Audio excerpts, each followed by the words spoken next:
Welcome to Monday's Mental Mistakes. This week we're looking at Rosy Retrospection. Rosy Retrospection is the tendency to misremember past events more positively than they actually were. That is, our memories tend to be more positive than our actual experiences.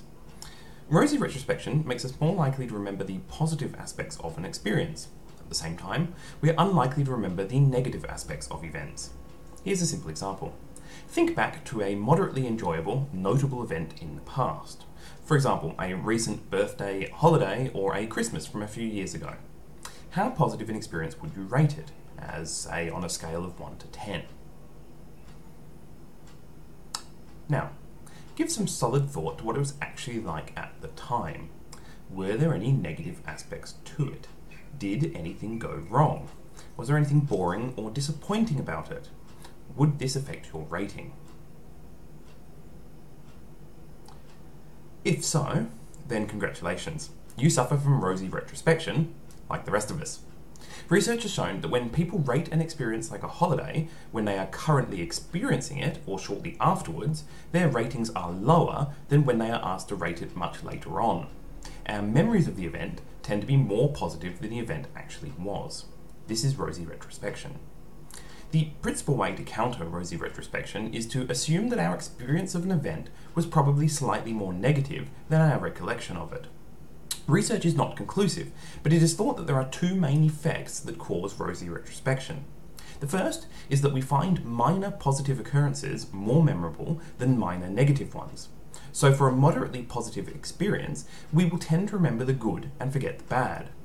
The other effect is that memories of negative emotions fade faster than memories of positive emotions. So our memories of the emotions associated with a particular event will, over time, become skewed to the positive.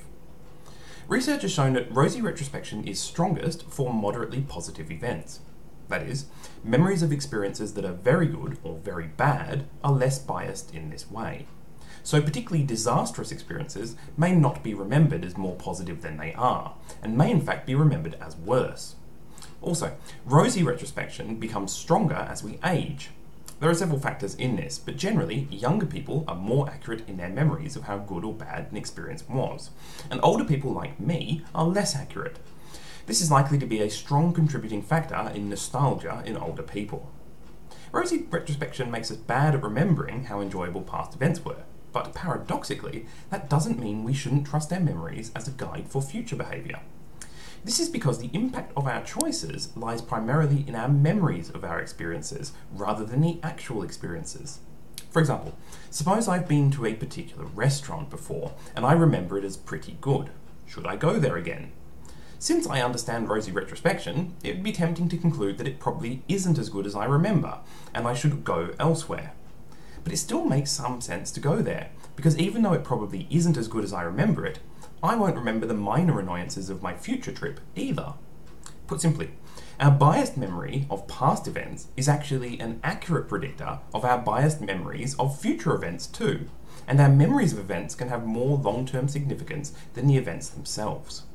In conclusion, rosy retrospection is the tendency to misremember events as more positive than they actually were. Until next time, may your mental mistakes be minor.